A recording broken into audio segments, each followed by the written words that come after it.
Ladies and gentlemen, after what seems to be a billion years, finally, Kylian Mbappé and Vini Jr. are pressing as a unit. So why is this so surprising? Well, it is surprising because I made a video during the Club World Cup after the PSG match in which I dare you to go and rewatch that video. You will just see some of the worst defensive work from Mbappé and Vini that you have ever seen. Matter of fact, I'm going to show you there on the screen. Vini and Mbappe were just standing around.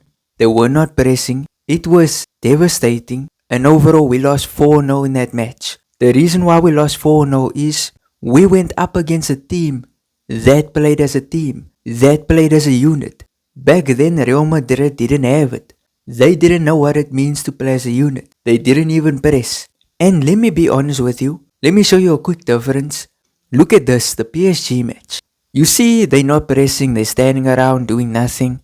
Okay, you see that? Let me go to maybe 6 months later, Supercopa, Xabi Alonso's final match. And you can see there is some improvement. They're not completely just standing around, they are trying to press, they are trying stuff. But it's just not the right amount of intensity. They are trying to press, but in these clips, they're all kind of tired. Mbappe is fresh. But even Mbappe is running like he's tired. So with that being Xabi's final match, we knew the pressing, the discipline, it's not going to work out in Real Madrid. And then Arbeloa took over.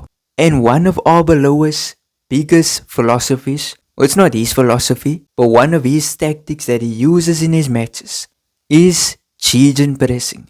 Gegen pressing is, well, it's just pressing. It's pressing on a whole different level. It's a high intensity. And when I saw these news reports, I laughed. I laughed because do you even blame me? Do you seriously sit there and blame me? Guys who have big egos, who don't like to press, they got their one manager fired. What makes you think they're gonna change under Arbeloa, who has even less experience as a manager? So it was very laughable, but guess what? I am proven very incorrect.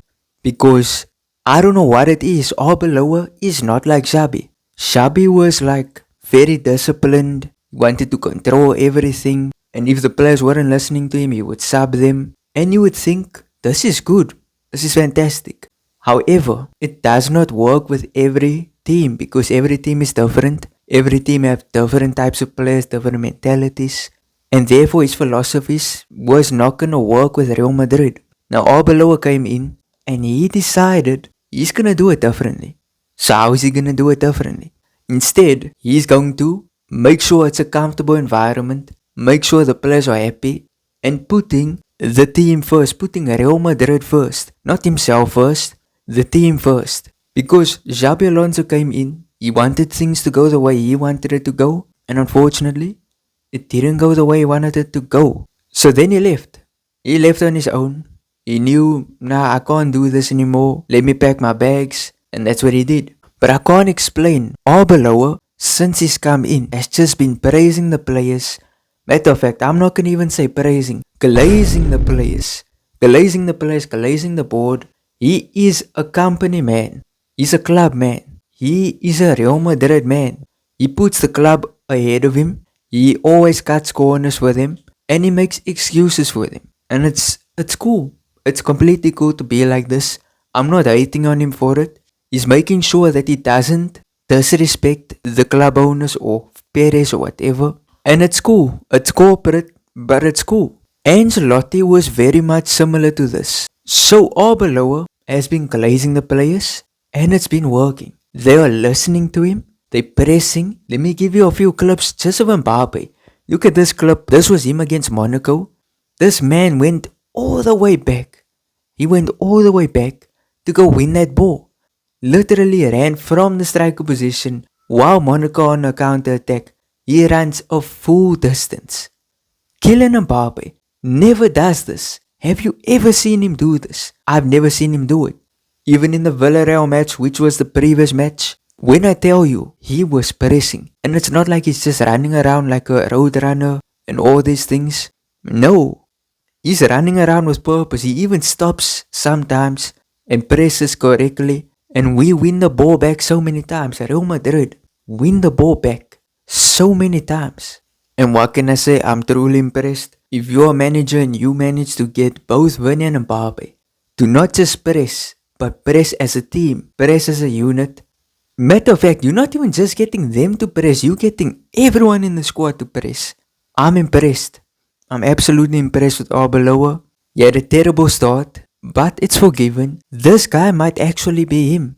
And who knows, if he can continue to get the players in good spirits, continue to get them to press, to work hard defensively, and even to put on fantastic attacking displays, like they showed against Monaco, then, bro, this guy might be a serious manager. And you know, I always believed that no manager can sort out the Vini and Mbappe situation. I always believed it. I always said, you can't get those two to play well together. And I said that. I completely said it. I believed it with all my heart. And then this guy comes in and he changes everything. Mbappe and Vini both performing at the exact same time. The team scoring goals. The team playing good football. This is generational. This is exactly what every Madrid fan wants because, listen, I even went to resorts of blaming Mbappe for this team's failures. I was blaming him. I said he can put on good performances, but everyone else is not putting on good performances. I was saying that Monaco match, everyone was performing. But I was in the Villarreal match, it went back to the old ways. Mbappe is the only one that's scoring. Do I think Mbappe is the problem? I said it in the previous video, and I will still stick with it. I still think he was a bad signing. Not even a bad signing, it wasn't a bad signing. More so an unnecessary signing. But I mean, I'm just happy that this team is pressing. It's gonna be so vital in the big matches, so vital in the important matches. In the modern game, the modern day of football, you have to absolutely press. You have to work as a team. It's not anymore the way it used to be, where everyone is just individuals and we win trophies through individual brilliance. It's not the same anymore. Okay, so the last thing I want to talk about is Endrick hat-trick. A hat-trick for Leon in his third match. 5 goals and assists. Man of the match performances. Like, bro, he's going to be an immediate starter when he comes back. I don't want to hear anything. Rodrigo's gonna really have to work hard to compete with Endrick because Endrick is on that level. And listen, if you want me to talk more about Endrick, talk about how he fits in Real Madrid, why he's gonna be an immediate starter, click on this video up here because we go truly in depth on how he's gonna cook for Real Madrid. But either way, if you enjoyed the video, please smash like on the video, subscribe if you haven't, tell me your thoughts in the comment section. I will be reading, will be responding, and peace out.